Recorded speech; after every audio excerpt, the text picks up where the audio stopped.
Good morning students. My self Rajkumar Verma.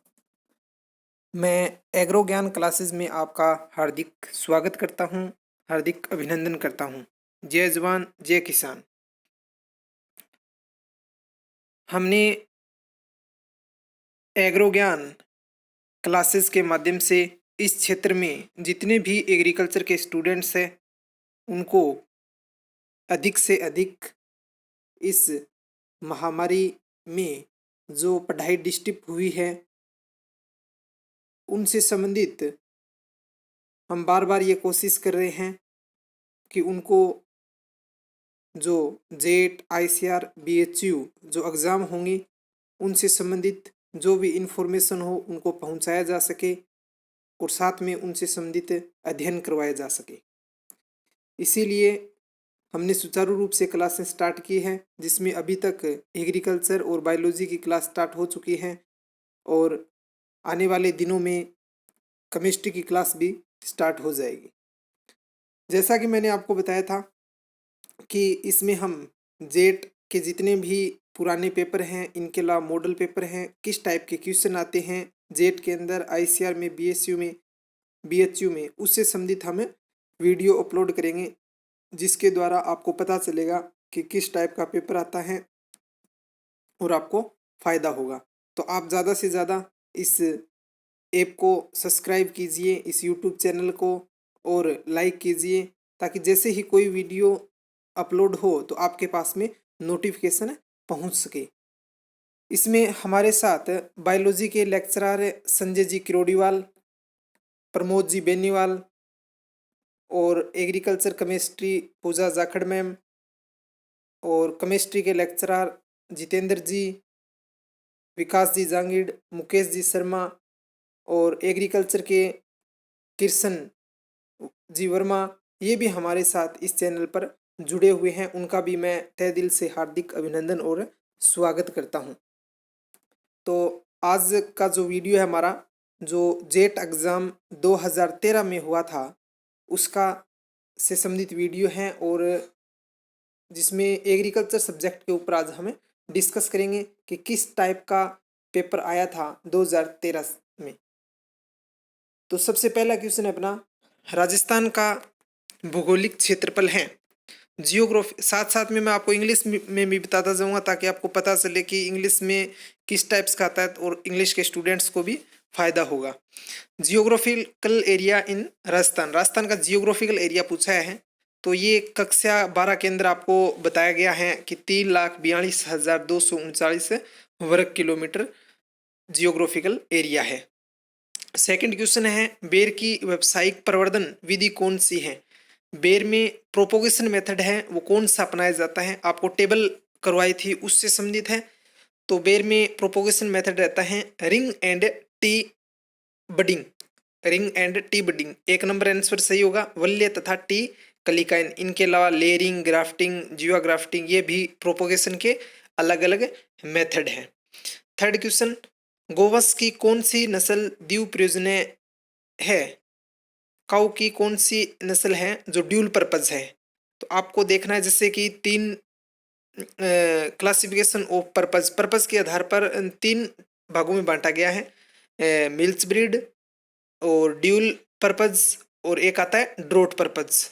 तो वे नस्लें, dual purpose नस्ल कौन सी कहलाती हैं कि वे नस्लें जिनको दूध उत्पादन के साथ किसी भी अन्य काम जैसे कि बोझा ढोने के लिए खेती से संबंधित काम में लिया जाता है, ड्यूल पर्पज नस्लें कहलाती है। कहने का अर्थ है दोनों काम में आती हैं। तो यहाँ पर अपने को देखना है हरियाणा, थारपारकर, गिर, एक व दो दोनों। तो इसका आंसर रहेगा 4 नंबर सही, कि हरियाणा और थारपारकर नस्ल है वो कौन सी नस्ल मानी जाती है, ड्यूल पर्पज। क्योंकि गिर नस्ल है वो है मिल्च ब्रीड, दूध उत्पादन के लिए पाली जाती है। नेक्स्ट क्वेश्चन है, कोटा तथा बूंदी जिलों का अधिकांशतः हिस्सा राजस्थान के किस कृषि जलवायु क्षेत्र में आता है। सबसे पहले इससे संबंधित बता दूं, टोटल राजस्थान के अंदर एग्रीकल्चर क्लाइमेट जोन है वो कितने हैं, 10। ये क्वेश्चन भी जेट के अंदर पूछा गया है। टोटल 10 जलवायु खंड है। तो इसने पूछा कोटा और बूंदी डिस्ट्रिक्ट है उसके अंदर कौन सा हिस्सा है जो एग्रीकल्चर क्लाइमेट जोन से संबंधित है। तो इसमें आंसर रहेगा अपना कि कोटा है वो आर्द्र क्षेत्र के अंदर आता है। तो अपने को देखना है कि आर्द्र, और अपने राजस्थान का जब नक्शा पढ़ते हैं तो कोटा कौन सी साइड में है, पूर्वी साइड में। तो आर्द्र दक्षिणी पूर्वी मैदान, बी पार्ट। और ये कृषि जलवायु क्षेत्र है, इससे संबंधित भी हम वीडियो डालेंगे, धीरे धीरे अपलोड होते रहेंगे, आप इससे जुड़े रहिए। नेक्स्ट क्वेश्चन है, दुर्गापुरा मधु किस फसल की उन्नत किस्म है? Durgapura Madhu is related variety to which crop? तो इसका आंसर रहेगा खरबूजा। खरबूजा की है दुर्गापुरा मधु। और शुगर बेबी है वो है तरबूज की। ध्यान रखना ये दोनों इंपॉर्टेंट वेराइटी है, प्रत्येक साल जेट में पूछा जाता है कि दुर्गापुरा मधु किसकी है और शुगर बेबी किसकी किस्म है। नेक्स्ट क्वेश्चन है, लवणीय मृदाओं की होती है। यहाँ पर आपको 4 आंसर दे रखे हैं, अपने को देखना है कि ईसी कितनी होती है, पीएच कितना होता है, ईएसपी कितनी होती है सेलाइन सोइल की, जो अपने कक्षा 11 के अंदर और कक्षा 12 दोनों में हमने पढ़ा है। तो इसका राइट आंसर होगा ईसी 4 से अधिक, पीएच 8.5 से कम और ईएसपी लेस देन 15। तो इसमें याद रखने का तरीका ये भी है कि अपने पीएच है वो 8.5 से कम होता है सेलाइन सोइल का, और एल्केलाइन सोइल का 8.5 से अधिक होता है। तो सी आंसर राइट रहेगा इसका। नेक्स्ट क्वेश्चन है, राजस्थान के शुष्क क्षेत्रों में किस प्रकार का मृदा अपरदन मुख्य समस्या है? राजस्थान का जो एरिड जोन एरिया है उसमें सोइल इरोजन है वो किस टाइप का होता है? तो अपने सबसे ज़्यादा पता ही है आपको, राजस्थान में हवा ज़्यादा चलती है, तो विंड या वायु के द्वारा होगा। सिंपल क्वेश्चन है। नेक्स्ट क्वेश्चन है, गाय तथा भैंस में होने वाले गलघोटू रोग के लिए कौन सा जीवाणु उत्तरदायी है? कक्षा 11 और 12 में दोनों में आपने पढ़ा है कि काऊ और बुफेलो के अंदर जो एचएस डिजीज होती है वो कौन से बैक्टीरिया के द्वारा होती है? तो 1 नंबर पास्चुरोला, आपने पढ़ा होगा, पास्चुरोला बैक्टीरिया के द्वारा होती है। नेक्स्ट क्वेश्चन है, वर्षाकालीन भिंडी हेतु उपयुक्त बीज दर जो रेन ओकरा होती है रेन फीड क्षेत्र के अंदर, उसकी सीड रेट कितनी होती है? बी, तो 10 से लेकर के 12 केजी पर हेक्टेयर है, इसका राइट आंसर होगा। ये क्वेश्चन बेसिक क्वेश्चन है और प्रत्येक साल इनमें से रिपीट भी होते रहते हैं, जैसे इस बार पूछ लिया, फिर नेक्स्ट साल भी 1-2 क्वेश्चन इससे संबंधित है पूछे जाते हैं। श्वेत गीडार व्हाइट ग्रब किस फसल का मुख्य कीटनाशी है? तो व्हाइट ग्रब आपको करवाया गया है +2 के अंदर। व्हाइट ग्रब किससे रिलेटेड है? मूंगफली की फसल में सबसे ज़्यादा होता है। तो अपने देखते हैं इसका आंसर आपको मिलेगा कि धान, गेहूं, मूंगफली, सरसों। तो इसका राइट आंसर क्या होगा? ग्राउंडनट। व्हाइट ग्रब ग्राउंडनट में सबसे ज़्यादा होती है। मस्टर्ड का सबसे मुख्य कीट है पेंटेड बग। और गेहूं का सबसे मेन कीट कौन सा है? दीमक। धान का होता है स्टेम बोरर भी आता है, इनके अंदर कुछ अलग अलग टाइप के कीट आते हैं। नेक्स्ट क्वेश्चन है, भैंस की जाफराबादी नस्ल का गृह क्षेत्र कौन सा है? Origin place of Jafarabadi buffalo.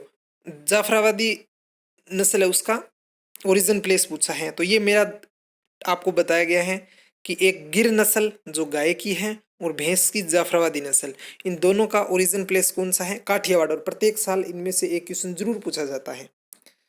Next question है, आम, संतरा तथा सेब में पकने से पूर्व फल गिरने से रोकने के लिए कौन से वर्दी नियामक का प्रयोग किया जाता है? तो आम और मैंगो और ऑरेंज तथा एप्पल में फ्रूट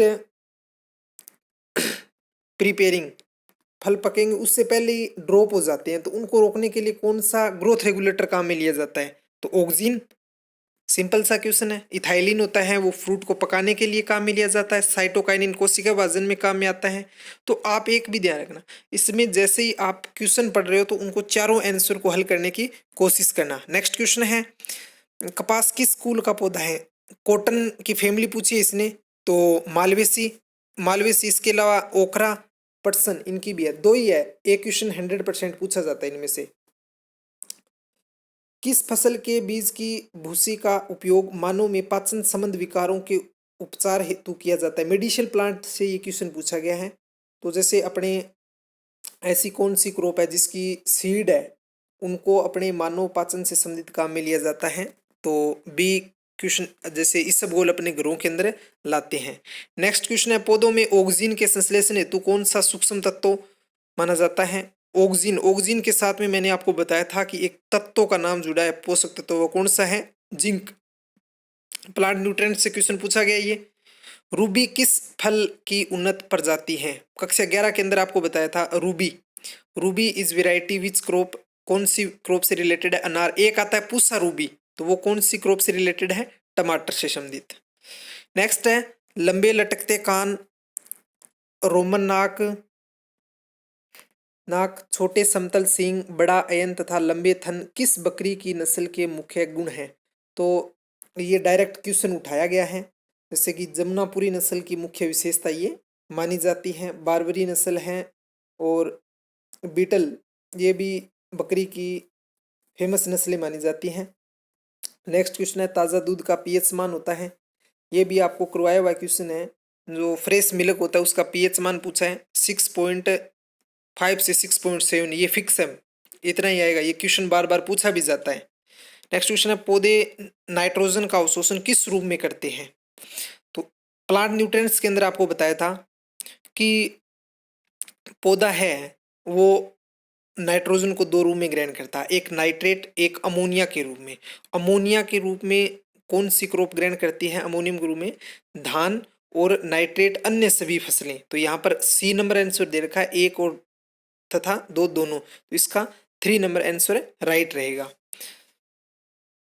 नेक्स्ट क्वेश्चन है निम्न में से किस फसल की जल मांग सर्वाधिक है? तो ये देखिए ये सबसे बड़ा क्वेश्चन है और प्रत्येक बार इस क्वेश्चन को पूछा भी जाता है। इसने डायरेक्ट दिया है कि हाईएस्ट वाटर रिक्वायरमेंट है वो कौन सी क्रॉप की होती है?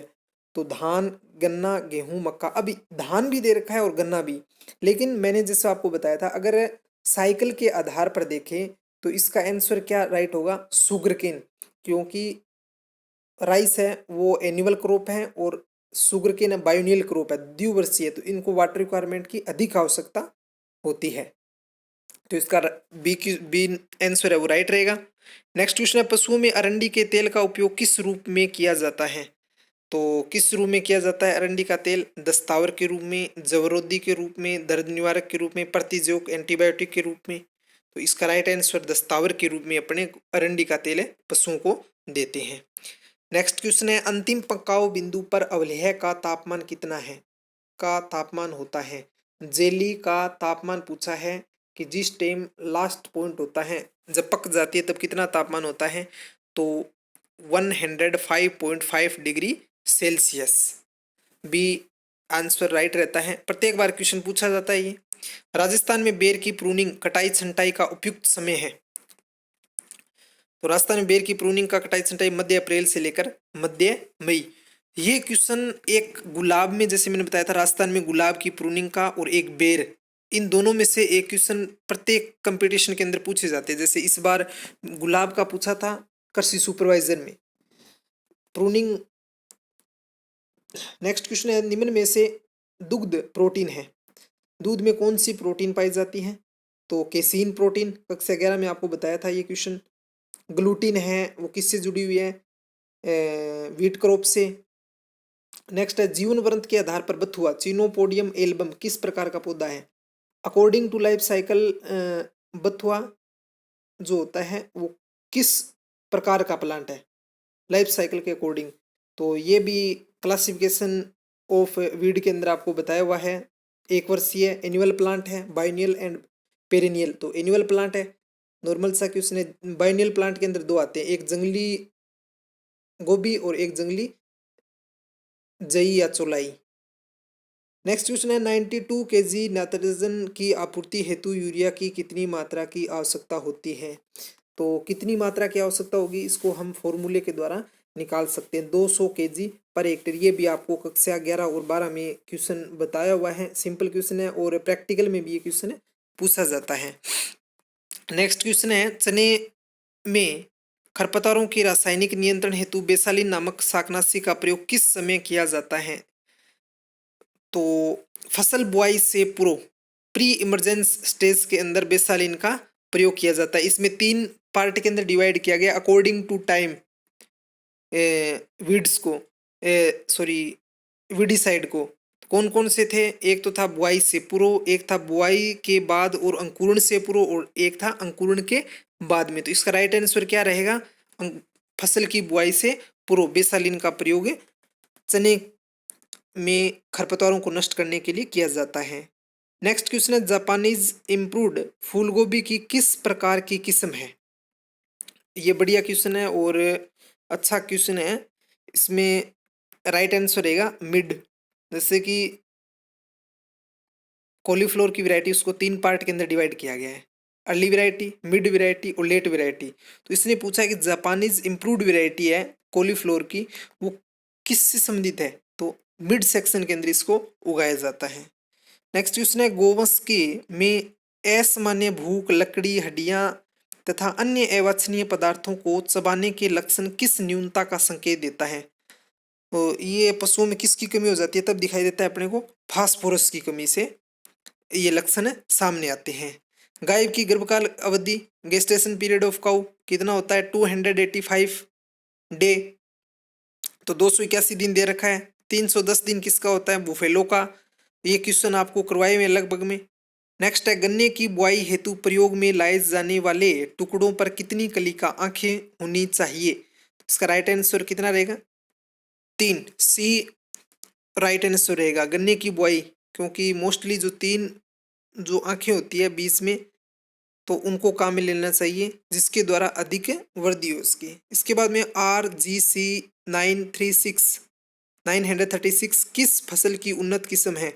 RGC variety is which related crop. तो इसका राइट, जहां पर RGC आपको नाम दिखाई दे हमेशा ध्यान रखना वो किससे संबंधित होगी? ग्वार की फसल, क्लस्टर बीन, इंग्लिश में बोलते हैं क्लस्टर बीन, तो क्लस्टर बीन की वेराइटी होगी। नेक्स्ट क्वेश्चन है अपना, बीज का वास्तविक मान किस पर निर्भर करता है? रियल वैल्यू ऑफ सीड किस पर डिपेंड करती है? ये करवाया था आपको। बीज की अंकुरण प्रतिशतता पर, बीज की शुद्धता पर, दोनों पे डिपेंड करती है, क्योंकि बीज जैसे रियल वैल्यू का हम फॉर्मूला देखते हैं तो उसके अंदर जर्मिनेशन परसेंटेज और फिजिकल प्योरिटी दोनों को ध्यान में रखा जाता है। तो इसलिए इसका राइट आंसर क्या रहेगा? 1 and 2 बोथ। नेक्स्ट क्वेश्चन है, खुरपका मुंहपका रोग का कारण क्या है? FMD डिजीज है, उस वो किस कारण से फैलती है? ये क्वेश्चन आपको टेबल में करवाया था, जैसे बैक्टीरिया, फंगस, इनके अलावा प्रोटोजोआ। तो राइट आंसर रहेगा वायरस, वायरस के द्वारा प्रत्येक बार क्वेश्चन पूछा जाता है ये। नेक्स्ट क्वेश्चन है, फल तथा सब्जियों के परिरक्षण के लिए सामान्यतः कितनी सांद्रता का नमक का घोल प्रयोग किया जाता है? फ्रूट प्रिजर्वेशन से प्रश्न लिया गया है ये। तो 15 से 20% अपने को ब्राइन सॉल्यूशन लिया जाता है, घोल बना करके काम में लेते हैं। तेल तथा रेशे दोनों का उत्पादन देने वाली फसल है। ऐसी कौन सी फसल है जिनसे अपने को ऑयल और फाइबर दोनों प्राप्त होते हैं? अच्छा क्वेश्चन है, इसका राइट आंसर रहेगा अलसी। नेक्स्ट क्वेश्चन है, गोवंश में अत्यधिक जवर तथा खूनी दस्त किस रोग के लक्षण हैं? तो कौन से लक्षण माने जाते हैं ये? 1 नंबर इसका आंसर रिंडरपेस्ट। रिंडरपेस्ट का मुख्य लक्षण है, इससे क्या होता है कि पशुओं के अंदर खूनी दस्त और अत्यधिक जवर महसूस करते हैं, बुखार हो जाती है, जिसके कारण पशु कमजोर हो जाता है। नेक्स्ट है, CRI स्टेज किस फसल से संबंधित है? जैसे कि मैंने आपको ये गेहूं की फसल में बताया था कि 6 स्टेज आती है क्रिटिकल गेहूं के अंदर। CRI स्टेज, टिलरिंग स्टेज, इसके बाद में आती है जॉइंटिंग स्टेज, इसके नेक्स्ट है flooring stage, milking stage and dub stage. ये 6 इरिगेशन स्टेज है जिसके ऊपर अपने को इरिगेशन करना चाहिए। तो इसने पूछा है CRI स्टेज है वो कौन सी क्रॉप से रिलेटेड है? तो गेहूं की क्रॉप से रिलेटेड है। इसके अलावा यहाँ पर आलू, टमाटर, चना दे रखा है, तो गेहूं लास्ट डी जो आंसर अपना सही रहेगा। नेक्स्ट क्वेश्चन है, वर्गाकार पद्धति स्क्वायर मेथड है की तुलना में उद्यान में फल वृक्ष लगाने की षटकोणीय षटभुजाकार विधि में कितने अधिक पौधे लगाए जा सकते हैं? तो इसका राइट आंसर रहेगा 15%। ये भी अपने कक्षा 12 के अंदर डिस्कस किया था इससे संबंधित। नेक्स्ट लास्ट क्वेश्चन अपना, निम्न में से कौन सा द्वितीयक भू परिसंकरण का उदाहरण नहीं है? Secondary tillage. प्राइमरी कौन से होते हैं कि जब अपने बुआई से पूर्व कोई भी उपकरण को काम में लेते हैं तो वो प्राइमरी के अंदर आते हैं ज़्यादातर। इसके बाद में सेकेंडरी में बुआई के बाद में काम में लेते हैं। तो गहरी जुताई करना, अपने नाम से ही पता चल रहा है, हेरोइंग पाटा लगाना, बुआई। बुआई अपने सेकेंडरी के अंदर आता है, हेरोइंग आ गया। लेकिन जुताई, गहरी जुताई कब करते हैं?